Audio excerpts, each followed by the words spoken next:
पिछले एपिसोड में हमने देखा था कि फैंग मॉन्स्टर फोर्ट्रेस में आ गया होता है, जहां आने के बाद वो वहां की जितनी भी मेडिसिन होती है उन सभी को कलेक्ट करना शुरू कर देता है। लेकिन इस चीज से वहां पर जो पहले से लोग आए थे वो उससे गुस्सा हो जाते हैं और उससे फाइट करना चाह रहे होते हैं। लेकिन फैंग अपनी एयर कंट्रोल टेक्निक का इस्तेमाल करते हुए वहां से उड़ते हुए निकल जाता है। लेकिन अब उसके पीछे कुछ और पड़ गया था जो उसकी जान लेने वाला था। लेकिन तब वहां पर एक दूसरा स्पिरिटिस्ट आकर फैंग की वहां पर जान बचा लेता है, जिसके बाद फैंग वहां से गोंग के साथ कंपटीशन करने के लिए निकल जाता है ताकि उस कंपटीशन में उसका खेल खत्म कर सके। जिसके बाद यहाँ से ये एपिसोड शुरू होता है। तो इस एपिसोड की शुरुआत में हम दो डिसाइपल को देखते हैं जो आपस में बातें कर रहे होते हैं और उनकी बातों से हमें पता चलता है कि वो लोग इस बारे में बात कर रहे हैं कि कुछ ही दिनों बाद फैंग और गोंग के बीच जो मार्शल आर्ट कॉम्पिटिशन का चैलेंज लगा था वो होने वाला है और उसके लिए बैटल अरीना को भी तैयार किया जा रहा है। लेकिन फैंग का तो अभी तक कोई नामो निशान नहीं कि आखिर वो कहाँ पर है और उसने अपनी कल्टीवेशन बढ़ाई भी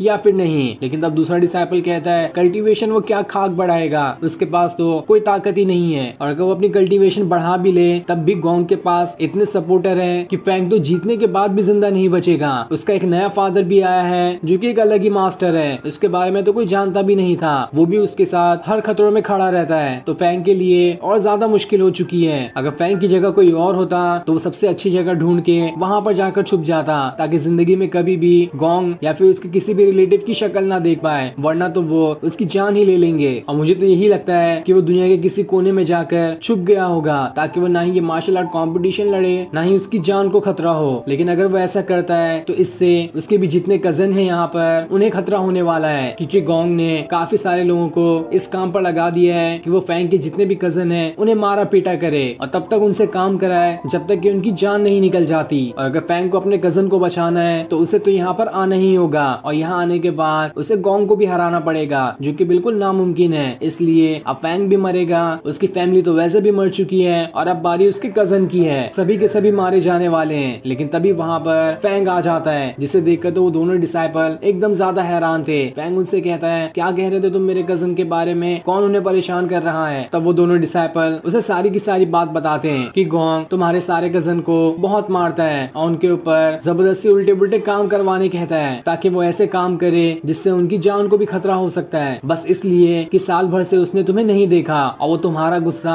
तुम्हारे कजन के ऊपर उतारना चाहता है। फैंग कहता है तो क्या इसके खिलाफ किसी ने आवाज नहीं उठाई, जिस पर वो डिसाइपल कहता है सूरू ने इसके खिलाफ आवाज उठाने की कोशिश की थी लेकिन उनकी सुजाको सिटी इतनी पावरफुल नहीं कि वो जियानवू सिटी और किलिंग प्रिंस मेंशन का मुकाबला कर सके, इसलिए उन्हें मजबूरन पीछे हटना पड़ा। लेकिन उन्हें पूरी उम्मीद है कि तुम वापस जाकर अपने कजन को बचा ही लोगे। दूसरी तरफ हम फैंग के कजन को देखते हैं जिनके पास गोंग का एक साथी खड़ा होता है और वो उनसे जबरदस्ती काम करा रहा होता है, जहां वो उनसे कहता है तुम्हें जल्द से जल्द एक डैगर तैयार करना है ताकि वो डैगर मैं गोंग को दे सकूं और उसी डैगर से गोंग फैंग की जान ले लेगा। इससे जल्द से जल्द इस डैगर को बनाने का काम पूरा करो। लेकिन जब काम करते हुए फैंग का एक कजन वहां पर नीचे गिर जाता है तो बाकी कजन उसे संभालने आते हैं। लेकिन ये देखकर गोंग का साथी दूसरे डिसाइपल से कहकर उन्हें मारने कहता है ताकि वो उसे अच्छे से पीट सके। जिसके बाद वो चूवी को पकड़ लेता है क्योंकि चूवी गोंग के साथी को काफी बुरा भला कह रहा था और अब सारे लोग मिलकर चूवी को ही पीटना शुरू कर देते हैं। और ये चूवी वही है जिसे काफी टाइम पहले मार कर इसकी सारी की सारी कल्टीवेशन पावर को तोड़ दिया गया था और वो दोबारा कभी भी अपना कल्टीवेशन नहीं कर सकता था, इसलिए वो बेचारा बिना किसी कल्टीवेशन ताकत के बस मार ही खाया जा रहा होता है। तब वहाँ पर गोंग का साथी आता है जो चूवी से कहता है क्या कहा तुमने, तुम्हें अभी तक उम्मीद है कि फैंग यहाँ पर आएगा तुम्हें बचाने के लिए, ये बस तुम्हारा सपना है, वो दोबारा कभी भी यहाँ पर वापस नहीं आने वाला, उसे समझ जाओ कि वो मर चुका है। अगर हिम्मत होती तो वो पहले ही यहाँ पर आ चुका होता। जिसके बाद वो एक बड़ा सा चाकू उठा लेता है ताकि उसकी मदद से वो चूवी की जान ले सके। जिसके बाद वो चूवी की तरफ ही बढ़ना शुरू कर देता है और उससे कहता है मैं तो तुम्हें मारने नहीं वाला था, मुझे तुमसे और ज्यादा काम करवाना था, लेकिन क्या करूँ तुमने ही मुझे मजबूर कर दिया, इसलिए मुझे तुम्हें मारना ही पड़ेगा। देखता हूँ कि वो फैंग तुम्हें बचाने आ भी पाता है या फिर नहीं। जिसके बाद वो चूवी के ऊपर एक खतरनाक वार कर देता है। लेकिन जैसे वो उसकी जान लेने वाला होता है इससे पहले ही वहाँ पर फैंग आकर एक घसीट के पंच से उसके मुंह पर ही मार देता है। ये देखकर गोंग का साथी वहाँ से बहुत दूर जाकर गिरता है और फैंग को देखकर तो उसके पसीने छूट गए थे और वो वहाँ से अपनी जान बचाकर भागने की कोशिश करता है। लेकिन फैंग तो इतना ज्यादा गुस्से में था कि वो उसे वहाँ से जाने ही नहीं देता और अपने एन्चांटमेंट शील्ड का इस्तेमाल करते हुए उसे उसी के अंदर घेर कर बस शील्ड को ही खत्म कर देता है, जिस वजह से गोंग का साथी वहीं पर दुनिया से गायब हो जाता है। है। ये देखकर तो वहाँ पर जितने भी खड़े डिसाइपल होते हैं वो सब अपनी जान बचाकर भागना शुरू कर देते हैं। लेकिन फैंग कहता है किसने भी अगर एक कदम आगे बढ़ाया तो जो हाल इसका हुआ है वही तुम्हारा होगा। ये सुनकर तो सारे के सारे लोग एकदम डर जाते हैं और वहीं पर खड़े हो जाते हैं। अब फैंग चूवी के पास आता है जहाँ वो उससे कहता है मुझे पूरी उम्मीद थी कि एक दिन तुम वापस जरूर आओगे और देखो मेरी उम्मीद आज सफल हुई। तब फैंग के स्पिरिचुअल वर्ल्ड वाली लड़की उससे कहती है मैं इस चूवी की सारी चोटों को ठीक कर सकती हूँ, साथ ही साथ इसकी जो कल्टीवेशन पावर हमेशा के लिए खत्म हुई है उसे भी मैं ठीक कर सकती हूँ, लेकिन इसके लिए मुझे एक फॉर्मेशन बनाना होगा। पर फॉर्मेशन बनाने के लिए काफी सारे रिसोर्सेज की जरूरत है, जो रिसोर्सेज तुम्हें जल्द से जल्द लाने होंगे। ये सुनकर फैंग को एक बहुत अच्छा आइडिया आता है। वो उन सारे डिसाइपल के पास जाकर खड़ा हो जाता है जहाँ कुछ लोगों ने तो पेंट में ही सूसू कर दिया था। वो सभी फैंग से कहते हैं बस हमें यहाँ से जाने दो, आप जो चाहोगे हम वो करने के लिए तैयार हैं, बस आप हमारी जान बख्श दो, हमने कुछ गलती नहीं की, हम तो बस गांव के कहने से ये सारे काम कर रहे थे। तब फैंग उनसे कहता है तुमने जो मेरे कजन को परेशान किया है इसकी सजा तो तुम्हें जान लेकर ही देनी होगी, लेकिन मैं तुम पर तरस खा रहा हूँ इसलिए तुम्हारे सिर्फ कल्टीवेशन पावर को मांग रहा हूँ। तुम सब अपना अपना कल्टीवेशन पावर मुझे दे दो, इसके बदले मैं तुम्हें जिंदा छोड़ दूंगा।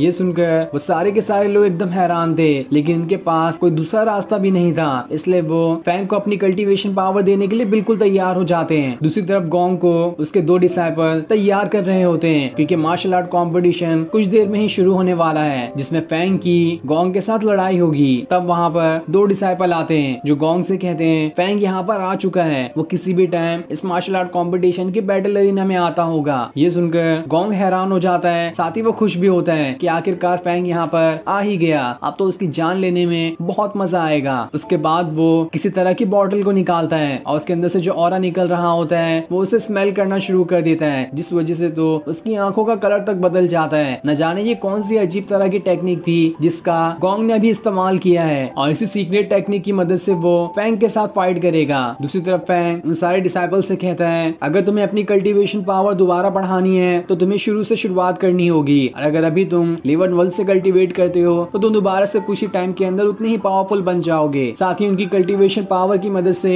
फैंग ने चूवी को बिल्कुल पूरी तरह से ठीक कर दिया होता है और उसकी भी जितनी कल्टीवेशन पावर थी वो सब वापस आ गई होती है। इसके बाद फैंग उस डैगर के पास आता है जो डैगर चूवी और बाकी बना रहे थे गोंग के कहने पर, और उसी डैगर की मदद से गोंग फैंग की जान लेने वाला था, इसलिए फैंग अब ये डिसाइड करता है कि वो अब इस डैगर से गोंग की ही जान लेगा। जिसके बाद वो उस डैगर को अपने पास रख लेता है। दूसरी तरफ गोंग बैटल एरिना के अंदर आ गया होता है, जिसे देखकर तो वहाँ पर जितने भी लोग मौजूद होते हैं सब उसकी तारीफ में जय जयकार कर रहे होते हैं। और इस मैच को देखने अलग अलग सेक्ट से अलग अलग सेक्ट लीडर और वहाँ के डिसाइपल भी आए हुए थे और पूरा का पूरा बैटल एरिना पूरी तरह से खचाखच भरा होता है बस गोंग और फैंग की फाइट देखने के लिए। लेकिन अभी तक वहाँ पर फैंग नहीं आया था, जिस चीज से सूरो और उसके फादर भी हैरान थे कि अभी तक फैंग यहाँ पर क्यों नहीं आया। लेकिन उन्हें उम्मीद तो होती है कि फैंग यहाँ पर जरूर आ जाएगा। तभी वहाँ पर बड़े बड़े पक्षी आने लगते हैं और ये सारे पक्षी स्पिरिटिस क्लान से आए थे जहाँ पर अभी फैंग ने अपना एडमिशन कराया था, और वहीं पर वो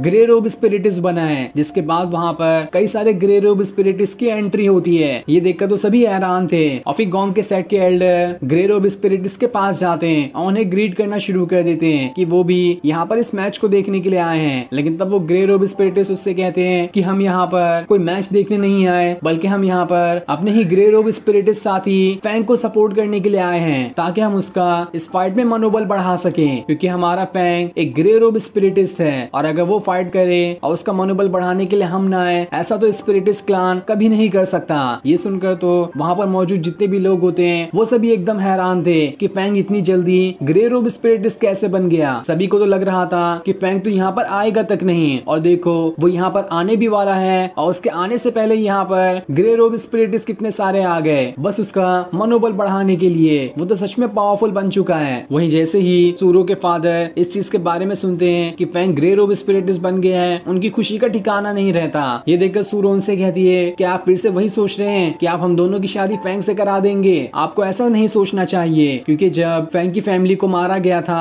तब तो आपने अपने सारे के सारे सिपाहियों को उन बदमाश लोगों के पीछे जाने से मना कर दिया था, क्योंकि आप इस तरह के किसी मैटर में नहीं फंसना चाहते थे। तो तब आपने फैंग की मदद नहीं की और आप सोच रहे हैं कि फैंग हम दोनों से शादी कर लेगा। ऐसा नहीं है, बल्कि हमें तो फैंग का एहसान मानना चाहिए कि वो हर टाइम पे हमारी मदद करने के लिए आता है। उल्टा हमने उसे क्या दिया? हमने तो उसे कुछ भी नहीं दिया है। वहीं ये बात गोंग का रियल फादर मास्टर जो कि जियानवू सिटी का लॉर्ड है वो सुनकर एकदम गुस्सा हो जाता है और उससे अब समझ में आता है कि उन बदमाश लोगों को मारने वाला कोई और नहीं बल्कि फैंग ही था। उसी ने उन सब की जान ली थी। अब चाहे कुछ भी हो जाए इस गोंग को तो फैंग का खेल खत्म ही करना पड़ेगा। फैंग यहाँ से आज जिंदा बचकर जा ही नहीं सकता। जिसके बाद एल्डर वहाँ पर मौजूद सभी को इस फाइट के रूल बताते हुए कहते हैं कि इस फाइट में जो भी हारेगा उसे मरना होगा और जो भी जीतेगा वो सारे डिसाइपल का चीफ डिसाइपल कहलाएगा और इस पूरी के पूरी सिटी का सबसे पावरफुल डिसाइपल भी कहलाएगा। उसे इसका टाइटल दिया जाएगा। जिसके बाद गोंग सारे लोगों से ये कहना शुरू कर देता है कि भले से इस फाइट में कोई मर जाएगा और कोई जीत जाएगा, लेकिन उससे पहले मैं ये आप सभी को क्लियर कर देना चाहता हूँ कि मेरा ऐसा कोई इंटेंशन नहीं था कि मैं ये फाइट करूँ। इस चैलेंज के लिए तो मुझे उल्टा फैंग नहीं उकसाया था, क्योंकि उसे इस सेक्ट में आए ज्यादा टाइम भी नहीं हुआ था और उसने यहाँ के सारे डिसाइपल को बुली करना शुरू कर दिया। इसलिए मुझे कैसे भी करके इस चीज के खिलाफ कदम उठाना था, क्योंकि वैसे भी मैं एक चीफ डिसाइपल था और सारे डिसाइपल की जिम्मेदारी मेरी ही थी। इसलिए मैं पीछे कैसे हट सकता था। लेकिन जब मैंने उसके खिलाफ कदम उठाया तो वो मुझसे भी फाइट करने आ गया और मेरी पोजीशन छीनने के लिए चैलेंज करने लगा कि मुझसे फाइट करो, अगर तुम जीत गए तो तुम इस पोजीशन पे रह सकते हो और अगर हार गया मैं तो मुझे अपनी पोजीशन फैंग को देनी होगी। तो मुझे इन सारे डिसाइपल और खुद की पोजीशन बचाने के लिए फैंग से फाइट करने और उसका चैलेंज एक्सेप्ट करने के अलावा दूसरा कोई ऑप्शन ही नहीं बचा था। इसलिए मैंने इस फाइट के लिए हामी भर दी। ये सुनकर तो मिंग को इतना ज्यादा गुस्सा आ रहा होता है कि जो काम ये खुद करता था उसी का सारा इल्जाम तो ये फैंग के ऊपर डाल रहा है। उल्टा सारे डिसाइपल को फैंग ने बचाने की कोशिश की थी और ये सारा का सारा क्रेडिट खुद रख लेना चाहता है। तब वहाँ पर फैंग भी आ जाता है जो काफी गुस्से में और पूरे एटीट्यूड के साथ यहाँ पर आया था। जिसके बाद फैंग और गोंग दोनों आमने सामने आकर खड़े हो जाते हैं और दोनों अपने ऑरा को एक्टिवेट करना शुरू कर देते हैं, क्योंकि अब इन दोनों के बीच मरने या मारने की लड़ाई होगी। और फिर ये सीन दिखाते ही ये एपिसोड यहीं पर एंड हो जाता है। Thanks for watching.